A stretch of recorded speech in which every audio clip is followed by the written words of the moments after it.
हमरा के छोड़े के कहत तनी हम ना छोड़े। देखो जब तू इतना प्रेम से बोलबू तो कैसे छोड़े के नाम ले। रब कॉलेजा पे रहे, रब कॉलेजा पे चढ़ के दाल भात खाए। दाल भात तो छोड़, इतना प्रेम से हमरा करेजा पर रसदार मछरी आ खिचड़ी मिला के खैबू तब हमरा कोनो दिक्कत नहीं है। बियाह कइले बानी रउआ आ छोड़े के कहत तनी। हम पागल हैं, जितना प्रेम से तू बोलबू तो तोरा के हम छोड़ दे। लेकिन तू जाना तारू जब बुढ़ारे में तू खिसिया जालू नहीं। हम बुढ़िया हो गल बानी।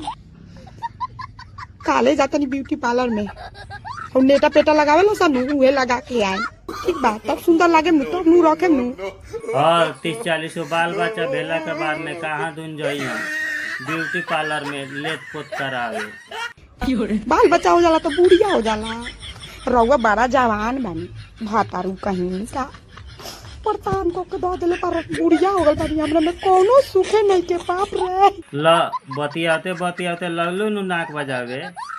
साला हमर जिंदगी नरक खाती। ल अब हम जाता नहीं, कबो कबो ठीक रहियन तो कहियन ए हमर फलाना ए हमर चिलाना।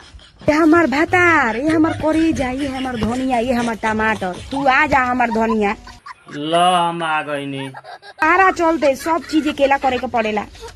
ऐसे बोललू नु तो कितना दिल में खुशी होखेला, सब मन गदगदा आ जाला। ना छोड़े तब